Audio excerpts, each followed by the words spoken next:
Hello, everyone. Welcome back to another episode of Small Stages, Big Sounds. Tonight, I'm joined by another member of the Uberrock team, a recent appointment in the Manchester area, I believe, who does a lot of gig photography and reviews. So we're going to have a chat to Hannah Ross about her background in photography and why she decided to join Uberrock.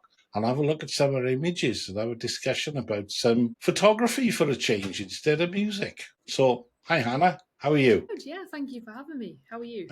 Still vertical, still breathing. Good.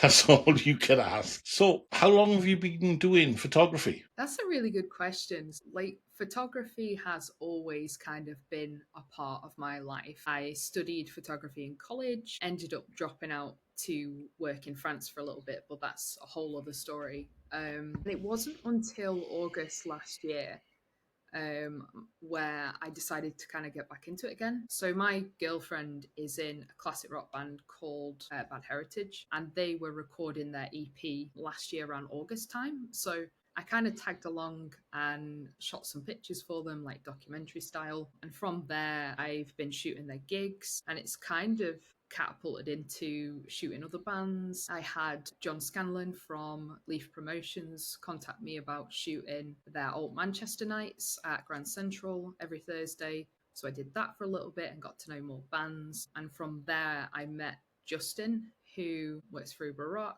He reviews for Uberrock. We kind of got chatting and he liked my work. So he decided to bring me on board. And it's a bit crazy to think that this has all come from me just shooting my girlfriend's band. It's nice to be doing photography again. Similar story to mine. I mean, I Yeah. was at Steelhouse Festival 10 years ago, Oh wow. just tagging along with my camera, just taking some images for myself. And Mark walked up to me and said, "Do you want to work for us?" I said, "Who are you?" So he told me. I said, "What's it pay?" He said, "The same as I get paid, sod all." But he said, "We can get you into gigs." I said, "Yeah, fine." And that's how it started. And I've been doing it for 10 years now. Years. I can't. I'm knackered after doing it for what, like 8 months. I can't Mm, imagine doing it for 10 years. That's crazy.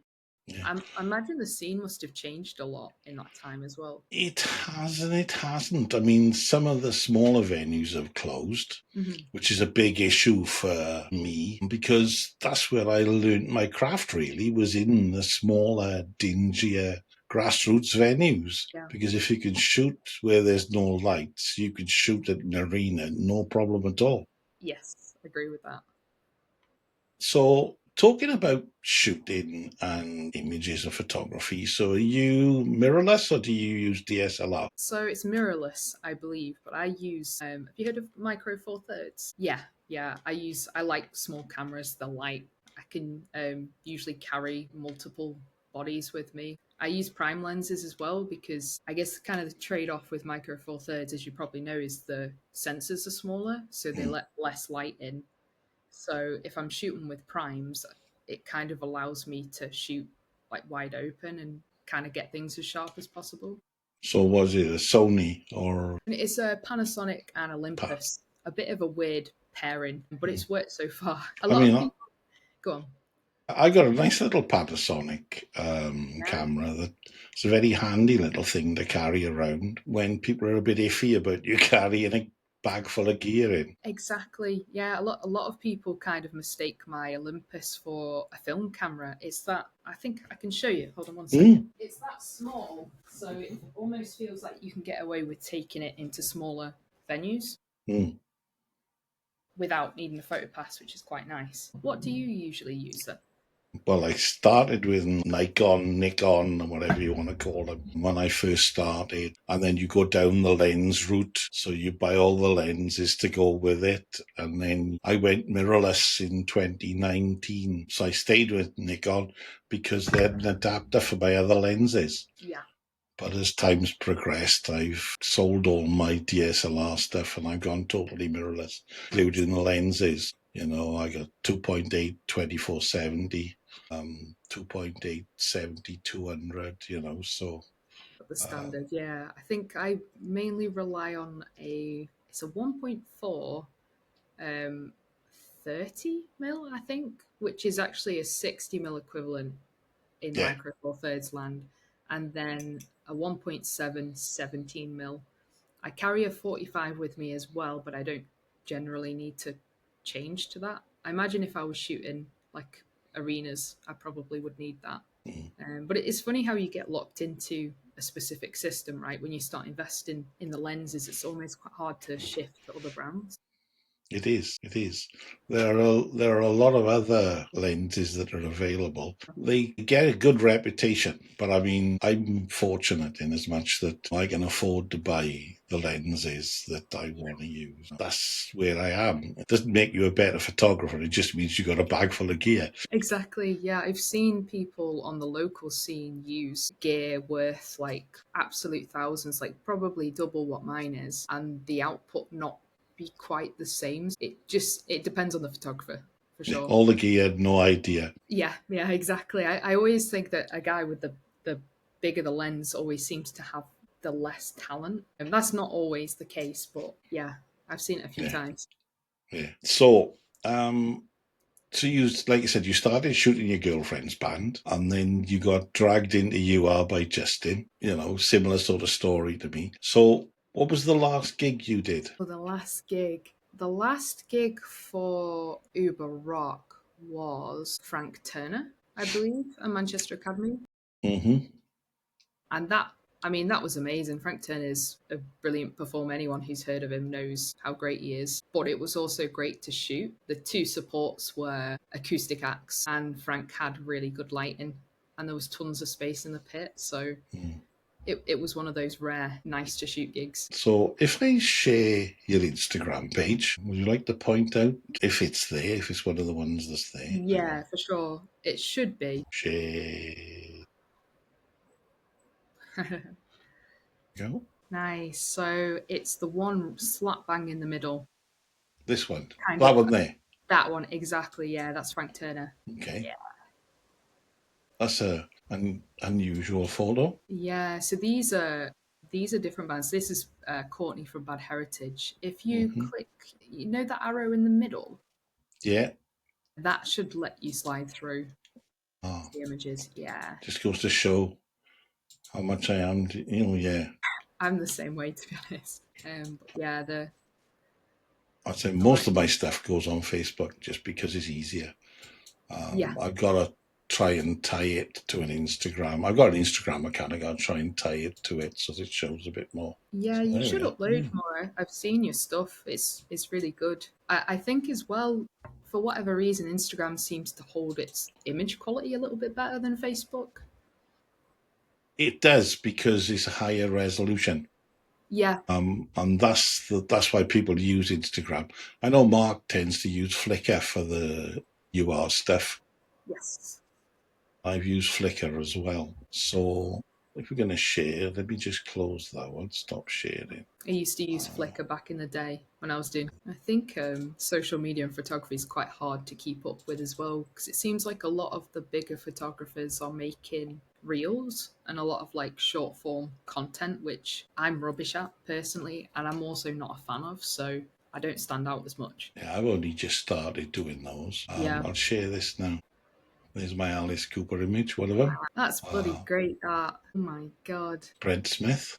Was it a hard shoot? Did you find it Uh, particularly difficult? which one? Alice Cooper? Yeah. No, no, it was in Swansea Arena, which is quite small. It's only about a 4,000 capacity, and there was loads of room in the pit. So it was. I mean, like I said, there you are. There's Alice and Nita Strauss. Was this was about 3 years ago, right? Yeah, yeah. Yeah. Nice. There's the Nita I Strauss one. love that picture. You know, Um, it's what it is. Just what it's watching, isn't it? Rather than it just is standing there and snapping away, it's actually watching to see what the artists are doing. That's the biggest issue. one Is of the my ability to actually time it. And yeah.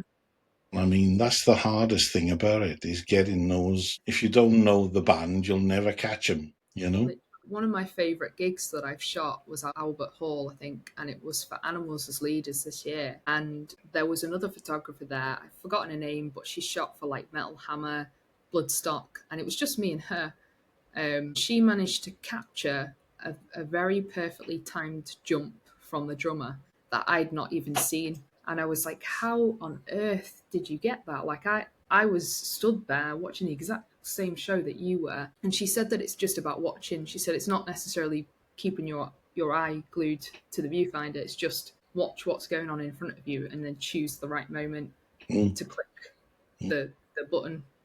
Especially when I was shooting local bands as well, I would find that I'd come away from the night with about 2,000 photos. And I mean, most of it was rubbish, but it's getting to the point now where I'm a lot more selective about like trying to pick the right moment, I guess, which I imagine you understand well. Yeah. I mean, the other thing you're talking about photography is the editing process. Yes. Now, that can take forever. Yeah. Do you use Lightroom? I do use Lightroom. Yeah. Yeah. I mean, what's your process? How do you decide which ones you want? Ooh. So first off, the photo's got to be in focus, obviously. As long as it's not too overexposed, not too underexposed, and the framing is nice, or I think it can be cropped, I will usually start editing that. I usually find with photos as well, sometimes you have ones where you don't know if you can save it or you don't know if you can turn it into something that looks good. So I'll try anyway and then realize about halfway through that it's not salvageable. So, But what, yeah. what I'm asking is, so you look at a photo and think, I'll edit that one. I'm not going to do that one. I'll do that one. I'm not going to do that one. Yeah, that sort of thing. And you do it as you go in. Yes. Yeah. Yeah. I tell you what I've started doing, and only in the last few years, is I'll pull all the photos into a catalogue or whatever, save them onto a external hard drive with a band name, and then I'll go through them, and I'll go through them. Just go right click and press 5 as you go through, Yeah. and then all you do is you filter the 5s, and the rest of them you don't have to look at. I should start doing that. I've been using Adobe Bridge to kind of filter through stuff and clicking whether flagging something that I You don't can do like. it in Bridge. Yeah. Bridge tends to be the one that gives you a bit more quality to be able to play with before you touch it. Yes, I've noticed that. Yeah. If you're importing raw images, which is what you should be doing really, you can play with those in Bridge. I started using Bridge, but then I found I was spending hours editing. Yeah, I personally wouldn't use it to edit. To cull photos, it's great because, like you said, you can load previews very, very Mm, quickly. mm.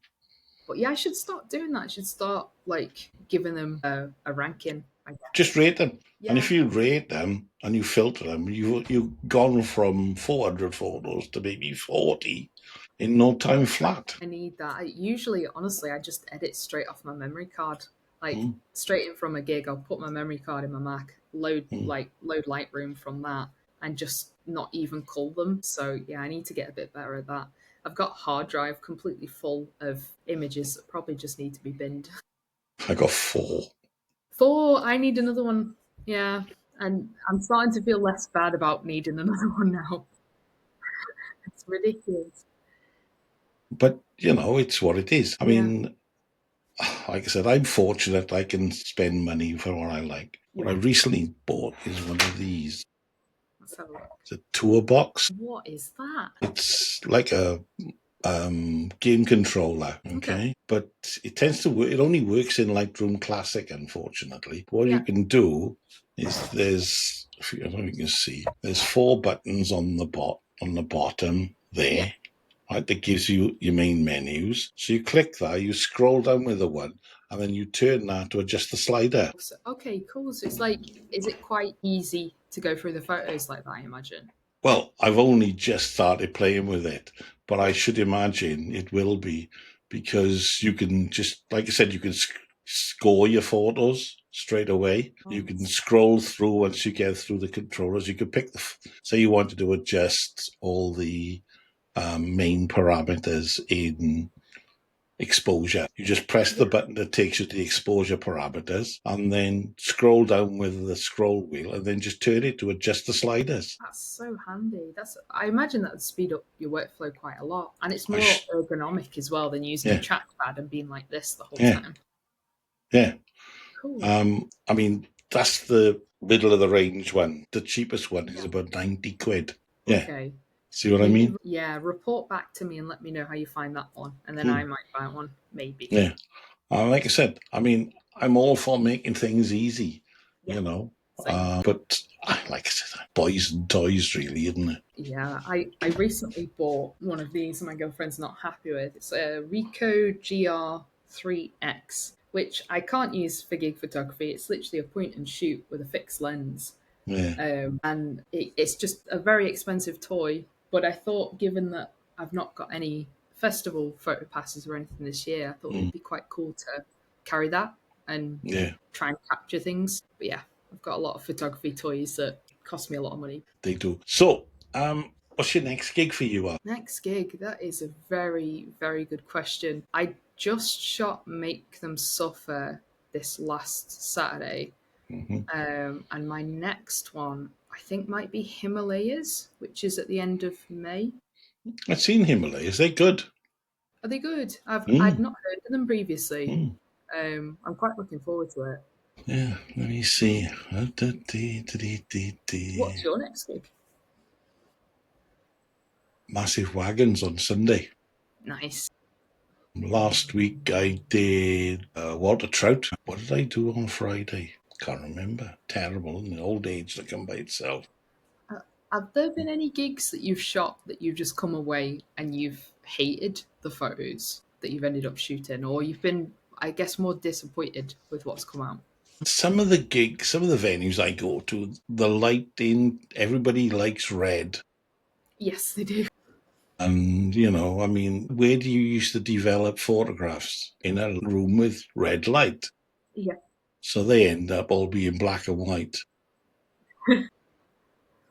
But it's the smaller venues are the hardest ones to shoot. they are. Mainly because the crowds tend to be right in your face, knocking you over. I can't say that there's a gig that I've been to that I have been able to salvage something. It may only be half a dozen, but you know, it's In the past, especially when I first started, I would shoot in JPEG, not shoot in RAW. And there was a particularly bad gig at the Pier Hat, which is in the northern quarter of Manchester. And the lighting was bad, there was fog, it was packed, the bands were moving very fast. And I look at those photos now and I'm just so sad. There's no way yeah, to get past fog. no. But you know, it's the thing is, it's an art form. It's like the music, isn't it? You know. It is, yeah, and you kind of learn, I guess, better ways of like getting around stuff like that, for Yeah, sure. yeah. You put your camera away when it's like that. Yeah, exactly. Just enjoy the show. Yeah, so it's different. It's a different art form. And I suppose you know you get a buzz when somebody shares your photos. The bands potentially. Biggest one I had shared was I had one shared by Ronnie Romero. He was in Steelhouse a couple of years ago, and I had a photo of him on the stage, and I caught him perfectly. And you know, it's what it is. But Yeah. it's about the opportunity to go and see these bands, and there are some bands. There's one particular band that I won't shoot again because they make it extremely difficult. Oh, really? What Yeah, yeah. happened? You end up shooting from 15 yards away, side stage, and that's the only place you can shoot from. That's unusual. And I have heard of like bands requesting strange things, especially bigger bands. I can't but name but any names, no, but I'm not going to name anybody. But yeah, I know I won't shoot this band again. But there are, like I said, there are a lot of bands that are very happy. You know, because you're there to advert. It's free advertising for them. it is. Yeah, why not take on loads of photographers? Yeah. What do you think of bands like Ghost that have like I guess phone free gigs? Well, it's a double-edged sword. I Mm. mean, they want people to enjoy the gig, Yeah, you know, and if you're stood behind your phone, you're not enjoying the gig. So, you know, I come from an age where mobile phones didn't exist. You went to a gig, you had memories, you know. So I can see their point to a degree, but then the quality of some of the phones that are taking these images now are better than some of the cameras you can carry in. yes, especially the people that use. I've seen some very good photographers wield phone cameras really, really well. Mm. I'm in both camps like you. I like the fact that they're trying to, I guess, keep the experience pure without sounding too pretentious. But it is a shame that they're losing out on that marketing in a way. Yeah. There was one band, I didn't go to photographing, a few years ago, a very, very big international band. Me and my son and his girlfriend went. Tickets weren't cheap. It was all day out, and 2 hours in, I'd had enough. I walked out, and he had enough as well. He said, I've had enough of this. Shall we go? Yeah. And he's 28, and I'd have thought he'd have wanted to be there till the end. So it's nice to have a chat to you. It's been brilliant. I did download about 4 times, but the last time killed me. I did 64,000 steps in a day and a half. I would love to do download, honestly. The only thing that's stopping me this year is going with my girlfriend and my friends. I'm just wanting to enjoy it. But I mean, 64,000 steps is too much. Well, it's the equivalent of a marathon. Yeah, it is a marathon. Exactly. My Achilles tendons were like stair rods for 6 months. At least you keep fit. Well, yeah, lugging a great big bag around. Anyway, thanks for your time. This will go up Monday evening. Cool. I'm excited. Thanks for having me, David. Hey, you're welcome.